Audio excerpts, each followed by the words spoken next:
কসাই, আপনি আমার সাথে এমনই করেন, যেটা জিজ্ঞেস করি সাথে সাথে জবাব দিয়ে দেন। আমি আর কসাই মিল হইল কোথায়? আল্লাহ বলে সিদ্ধান্ত এটাই, ওয়াকাউলুন আল ফাসাল, আমাদের সিদ্ধান্তই সিদ্ধান্ত। আচ্ছা ঠিকানা দেন, যায় দেখি কি আমল করে। তো যায় দেখে হ্যাঁ কসাই। সারাদিন গোস্ত বিক্রি করে যখন বাড়ি যাওয়ার পালা আসছে, তো গোস্তের একটা টুকরাকে নিয়া কিমা বানায়া উঠলার ভিতরে নিয়ে দোকান বন্ধ করতেছে। মুসা আলাইহিস সালাম বলতেছে তোমার বাড়ি মেহমান হওয়া যাবে? অবশ্যই যাবে, কিন্তু শর্ত আছে, আমি ডাইরেক্ট বাড়ি যাব না, আমার সাথে চলো। তো বলছে ঠিক আছে চললাম। যা ঢুকছে এক ঝুপড়ির ভিতরে, খুব পরিপাটি সুন্দর। কিচেনে যে ঢুকা রুটি বানাইছে, তরকারি পাক করছে, রুটিকে চুবাইছে তরকারির ভিতরে। তারপরে এক খুনখুনে বৃদ্ধাকে বুকে টেট লাগায় বসাইছে, পিঠ লাগায় বসাইছে, পিঠ বুকের সাথে লাগায় বসায় নেওয়ালা বানায় বানায় খাওয়াইতেছিল। মুসা আলাইহিস সালাম দেখতেছেন, কেননা ওনার অভিজ্ঞতা ছিল খিদির আলাইহিস সালামের সাথে বেশি প্রশ্ন করা, 3 প্রশ্নই ওয়াকাউট। আল্লাহর রাসূল বলছেন লাউ সাবারা মুসা লা আলিমনা কাসীরাম মিনাল খায়র। মুসা আলাইহিস সালাম যদি আরেকটু ধৈর্য ধরতেন, তাহলে আমরা আরো তথ্য জানতে পারতাম।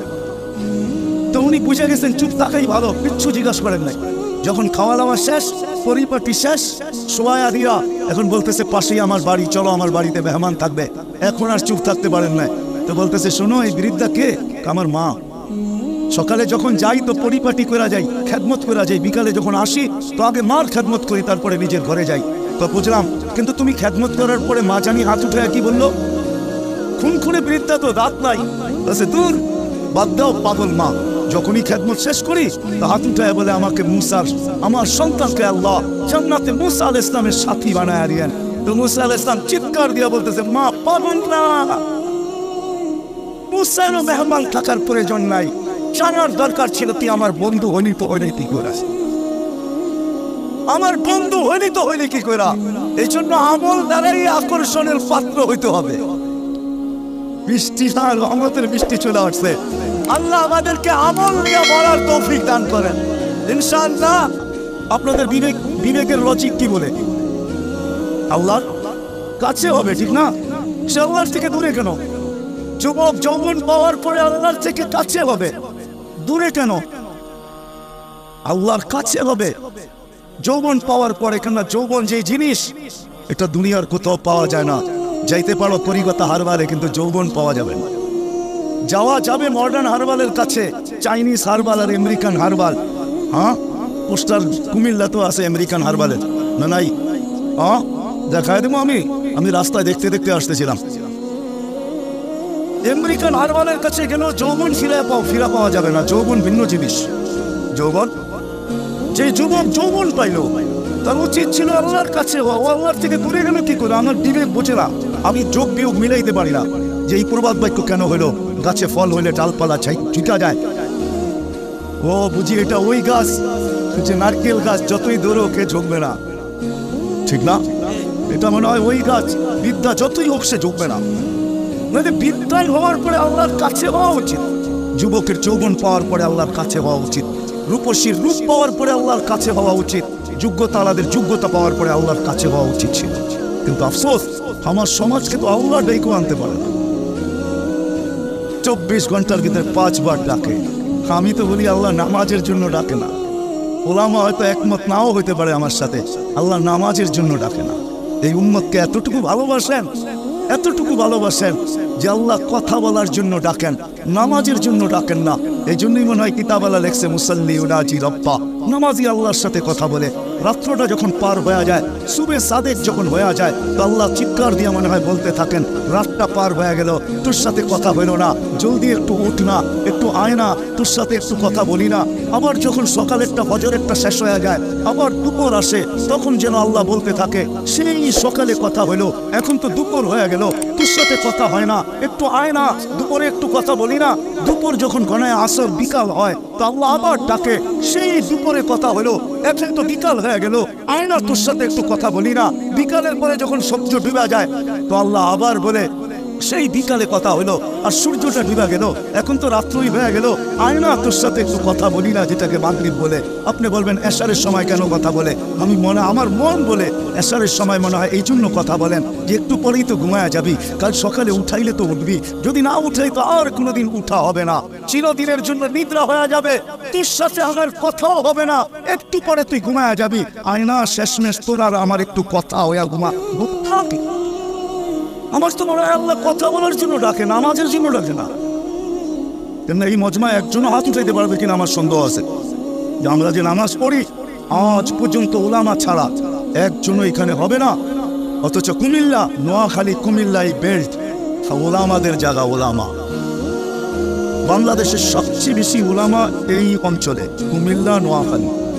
এখানে একজনও বলতে পারবে না আমি এই জীবনে যতদিন নামাজ পড়ছি একদিন হলো 2 মিনিটের জন্য কোনো ওলামার কাছে যায় আমি বলছি হযরত আমার 2 রাকাত নামাজ দেখা দেন, আমার 1 রাকাত নামাজ দেখা দেন, যে এটা ঠিক আছে কিনা, আল্লাহর রাসূলের নামাজের মতো কিনা, একটু দেখা আপনি সত্যায়িত করে দেন।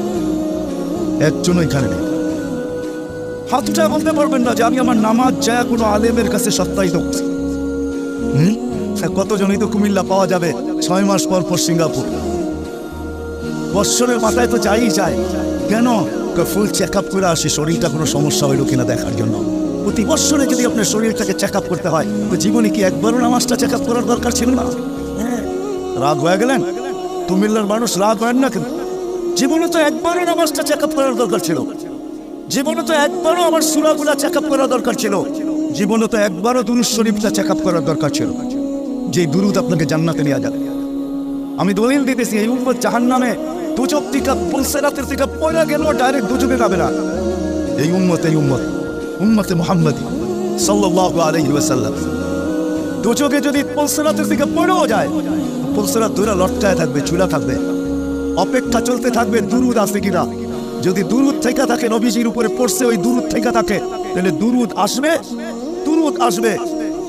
আসবে আর একে উঠা পুলসেরাতের উপরে দাঁড় করাবে, দুরূদ একে পার করাবে। আপনি বলে করছেন নবীর দুরূদ এমনি? শুধু কোরআন বেলা দিছে। কোরআনের এক আয়াতের উপরে আমার প্রশ্ন হয়, ডেলি শুক্রবারে আজকেও আপনাদের প্রত্যেক মসজিদের খতিবরা পড়ছে খুতবার ভিতরে, ইন্নাল্লাহা মালাইকাতাহু ইউসাল্লুনা আলান নবী ইয়া আইয়ুহাল্লাযীনা আমানু সাল্লু আলাইহি ওয়া সাল্লিমু তাসলিমা। আমার এখানে 3টা প্রশ্ন হয়। আমার প্রশ্ন হয়, আল্লাহ আমাদেরকে দুরূদ পড়তে বলতেছেন, আমরা আর কয়দিন বাঁচবো, আর কয়দিন পড়বো? আপনার বন্ধুর উপরে তারপর দুরূদ পড়বে কে পড়বে আপনার বন্ধুর উপরে দুরূদ? আল্লাহ বলে, বেওকুফ তুই দেখিস না, ফেরেশতারা পড়বে। তুই চলে এখানে কি আসে যায়, ফেরেশতা পড়বে। আমি যদি আল্লাহকে প্রশ্ন করি, আল্লাহ ফেরেশতা তো মারা যাবে।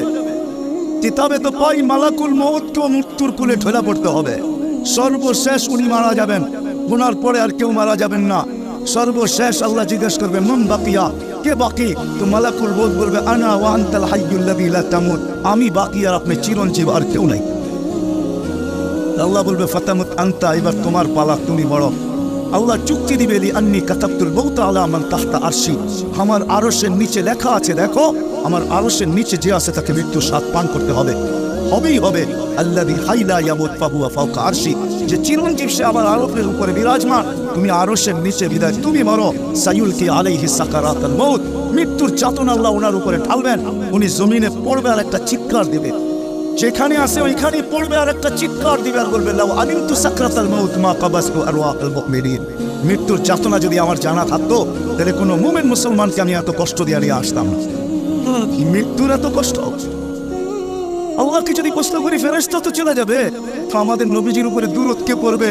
আল্লাহ বলে, তোর মতো বেওকুফ তো দেখি নাই, তুই মনে হয় কোরআন পড়িস, কোনোদিন পাবিস না। শুরুতেই তো আমার নাম ইন্নাল্লাহা ওয়া মালাইকাতাহু, আমি আল্লাহ পড়তে থাকবো, আমি চিরঞ্জীব, বন্ধুর দুরূদ আমি কোনোদিন বন্ধ হতে দিব না, না না। আমার বন্ধুর দুরূদ চলতে থাকবে, ওই দুরূদটা তো কোনোদিন টেস্ট করবে। রাগ পেয়ে গেলেন আপনারা? আমি কুমিল্লা বেশি আসি না, একবার আসছিলাম মনে হয় আপনাদের ঈদগাহ মাঠে নাকি, একবার আসছিলাম, আর দ্বিতীয়বার আসছি শহরের। এর আগে আর আমি কখনো আসি না, এটা আমার দ্বিতীয়বারই। জানি না এটা শেষ হয় কিনা, দ্বিতীয়বার আসা হয় কিনা এটাও জানি না। বাঁচলে তো আসবো, রিজিক থাকলে তো আসবো। এই জন্য দুরূদ তো কোনোদিন আমি টেস্ট করলাম না, দোয়ায় কুনুত তো করলাম না, অথচ ডেলি তো আমি পড়ি। 18টা অঙ্গীকার করি আল্লাহর সাথে, 18টা দোয়ায় কুনুদে 18টা অঙ্গীকার আছে, 18টা অঙ্গীকার। কয়টা?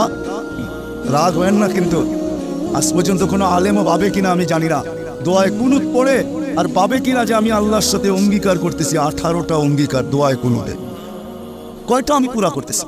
তো যেটা আমার বোঝানোর ছিল, যেটা বুঝাইতে চাইতেছিলাম, যে আমি তো কোনোদিন টেস্ট করি নাই। তো আমাদের নামাজই কি? আল্লাহ নামাজের জন্য ডাকেন না, আল্লাহ তো কথা বলার জন্য ডাকেন। আল্লাহ নামাজের জন্য ডাকেন না, এই উম্মতকে আল্লাহ জান্নাতের চাবি দেওয়ার জন্য ডাকেন, চাবি দেওয়ার জন্য। আসসালাতু মিফতাহুল জান্নাহ, জান এই মাদ্রাসার মক্তবের ছেলেরা পড়ে, আসসালাতু মিফতাহুল জান্নাহ, নামাজ জান্নাতের চাবি। আল্লাহ চাবি দিতে ডাকেন, আল্লাহ নামাজের জন্য ডাকেন না, অঙ্গীকার পুরা করার জন্য ডাকেন। অঙ্গীকার অঙ্গীকার পুরা করার জন্য ডাকেন। কেননা কিয়ামতের দিন, হায় হায়, আমি তো বলি, জানি না বুঝবেন কি বুঝবেন না, আমি বলি এই উম্মতকে দুনিয়াতে পাঠানোরই কথা ছিল। ঠিক, অনেক কিছু মিলাইলে দেখা যায় আমাদেরকে পাঠানোরই মনে হয় কথা ছিল না। নাহলে এত ছোট জীবন দিবেন কেন? 60-70 বছর, কত কাউকে তো হাজারও দিলেন, ঠিক না? আমাদেরকে 60-70 বছর দিয়ে কেন পাঠাইলেন? আবার 60-70 বছর দেওয়ার পরেও 2 পর্বে আমাদের জীবনটাকে আল্লাহ কমায় দিয়েছেন, লেস করে দিয়েছেন, বাদ দিয়ে দিয়েছেন। প্রথম 15 বছর হিসাবে আসবে না, যতক্ষণ পর্যন্ত বালেগ না হয়, কলম তার বিরুদ্ধে যায় না, পক্ষে চলতে পারে, বিরুদ্ধে চলবে না, রুফিয়াল কালাম। এখানে 15 বছর বাদ। তারপরে যেটা থেকে যায় 60 আর 70-এর ভিতর থেকে, যতক্ষণ আমরা ঘুমাই 4-6 ঘন্টা আর 8 ঘন্টা, এটাও কলম উঠানো থাকে, আমাদের বিরুদ্ধে যায় না, এটাও মাপ, এটাও। তাই না? থাকলো কি? কোরআন আমাকে বোঝায় এত অল্প সময়ের জন্য কেন পাঠাইলেন। তাহলে কোরআনের ভিতরে ডুব দিলে মনে হয় বুঝে আসে, আল্লাহ মনে করেন যে কেন পাঠাইলাম, কিয়ামতের দিন তোমাদেরকে আমার পক্ষে সাক্ষী হিসাবে আমার পাশে দাঁড় করাবো। শুহাদা আলান নাস, কিয়ামতের দিনে উম্মত আল্লাহর পাশে সাক্ষী হিসাবে দাঁড় করাবে আল্লাহ। সমস্ত উম্মতের উপরে আমাদেরকে সাক্ষী হিসাবে দাঁড় করাবে আল্লাহর পাশে। ইনশাআল্লাহ এই উম্মত কিয়ামতের মাঠে দাঁড়াবে না, এই উম্মত স্টেজে দাঁড়াবে, স্টেজে আল্লাহর পাশে স্টেজ লাগানো হবে, ওই স্টেজে এই উম্মত দাঁড়াবে। কেন আসনীয় সাক্ষী এক জায়গায় দাঁড়ায় নাকি? দুইজনের মান একটা, দুইজনের মান ভিন্ন, ঠিক না? আমরা পাশে, কোরআন বলতেছে শুহাদা আলান নাস ওয়া ইয়াকুনুর রাসূলু শাহীদান আলাইকুম ওয়া তাকুনু শুহাদা আলান নাস। আমরা সাক্ষী। আল্লাহ বলে কম সময় দিয়া কেন পাঠাইলাম জানো? কিয়ামতের দিন কেউ প্রশ্ন করতে পারে যে এরা যে সাক্ষী হিসাবে দাঁড়াইলো, এরা তো দুনিয়াই দেখে নাই, তাইলে আবার সাক্ষী হবে তো হবে কি করে? ওই দিন যেন আমি বলতে পারি এদের পা উঠায়া দেখো, এরা এখনো দুনিয়ার মাটি লাগানো আছে, যদিও কম সময়ের জন্য। মনে হয় আমাদেরকে দুনিয়া পারাবেন জন্য আল্লাহ পাঠাইছেন। অনেক সময় বলে না, আরে আপনার টাইম নাই, তাতে কি এসে যায়, আমার বাড়িটা পাড়ায় চলে যান। আল্লাহ বলে এই জন্য পাঠাইছেন যেন আমরা দুনিয়াটা পাড়ায় চলে যাই।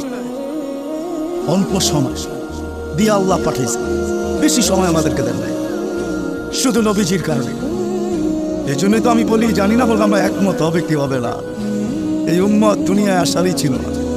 এই উম্মতকে আল্লাহ বাছাই করে প্রথম তো এই উম্মতকে 3 বার আল্লাহ কুদরতি হাত লাগাইছেন এই উম্মতের উপরে।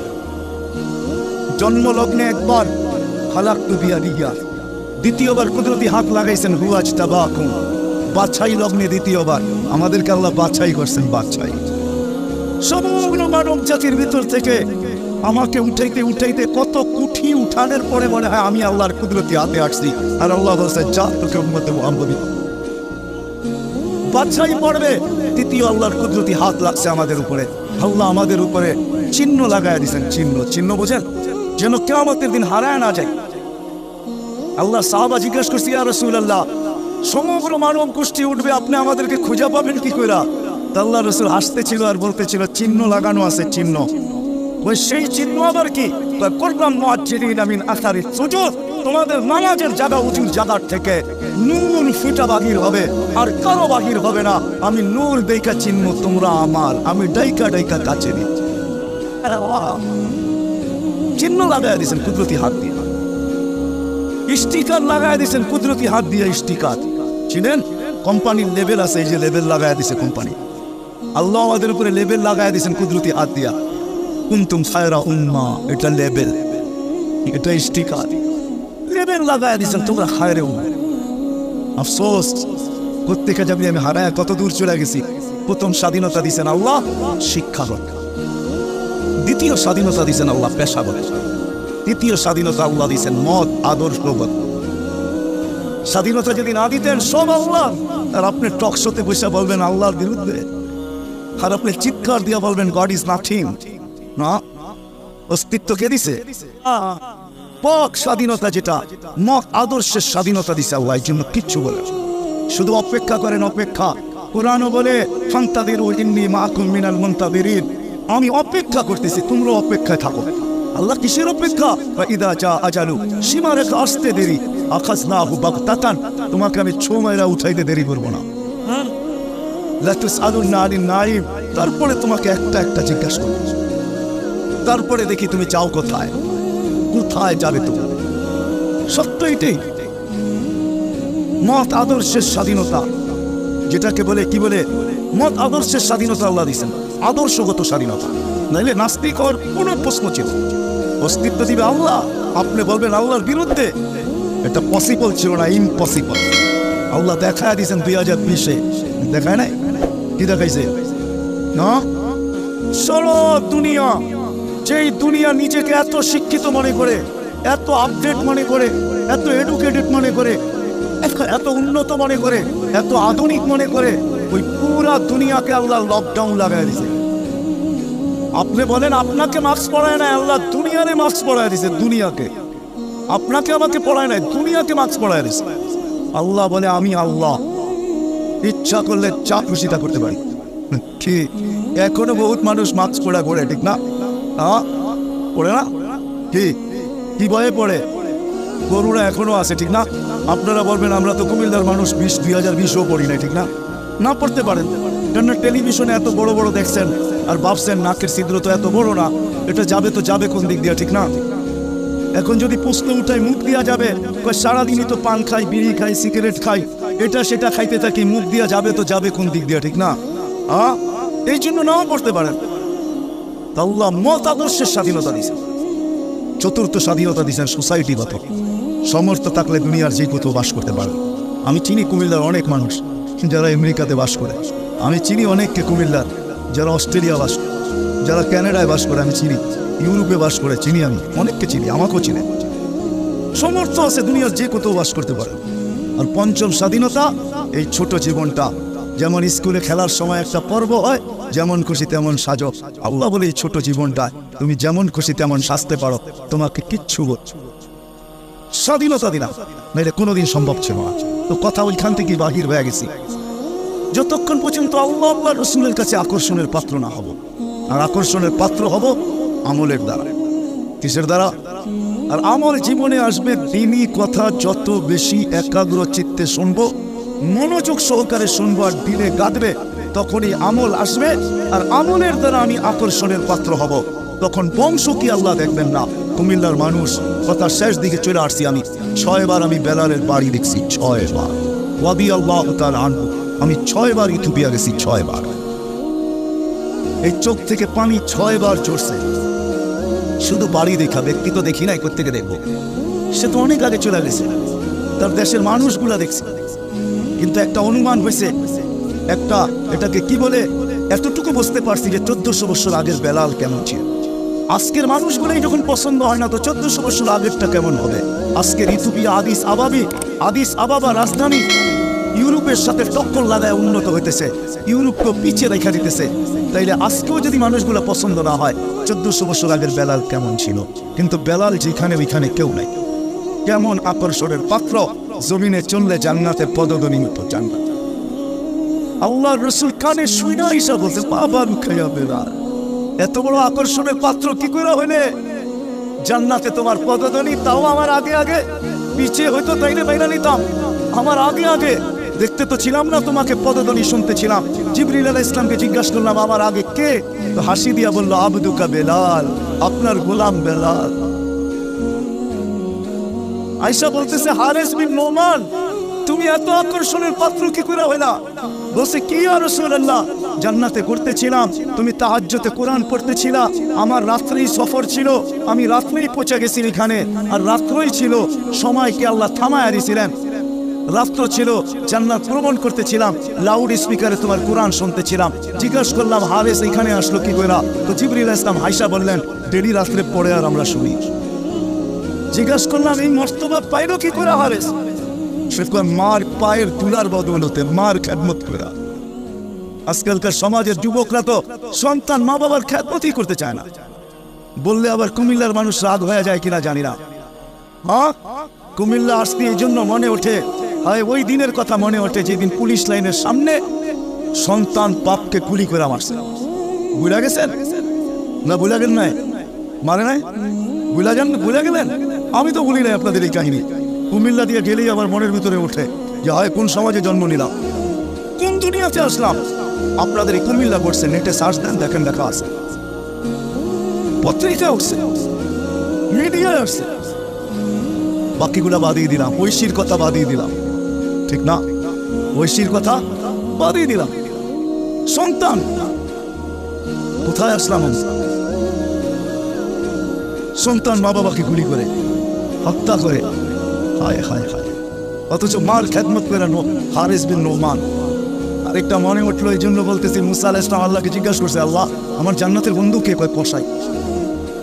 আপনি আমার সাথে এমনই করেন, যেটা জিজ্ঞাসা করি সাথে সাথে জবাব দিয়ে দেন। আমি আর কসাই মিল হইল কোথায়? আল্লাহ বলে সিদ্ধান্ত এটাই, ওয়াকাউলুন আল ফাসাল, আমাদের সিদ্ধান্তই সিদ্ধান্ত। আচ্ছা ঠিকানা দেন, যায় দেখি কি আমল করে। তো যায় দেখে হ্যাঁ কসাই। সারাদিন গোস্ত বিক্রি করে যখন বাড়ি যাওয়ার পালা আসছে, তো গোস্তের একটা পুটলাকে নিয়ে কিমা বানায়া পুটলার ভিতরে নিয়ে দোকান বন্ধ করতেছে। মুসা আলাইহিস সালাম বলতেছে তোমার বাড়ি মেহমান হওয়া যাবে? অবশ্যই যাবে, কিন্তু শর্ত আছে, আমি ডাইরেক্ট বাড়ি যাব না, আমার সাথে চলো।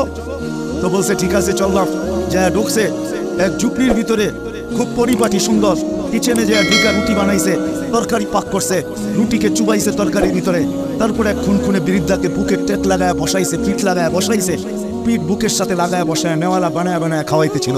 মুসা আলাইহিস সালাম দেখতেছেন, কেননা ওনার অভিজ্ঞতা ছিল খিজির আলাইহিস সালামের সাথে বেশি প্রশ্ন করা, 3 প্রশ্নেই ওয়াকাউট। আল্লাহর রাসূল বলছে লাউ সাবারা মুসা লা আলিমনা কাসীরাম মিনাল খায়র।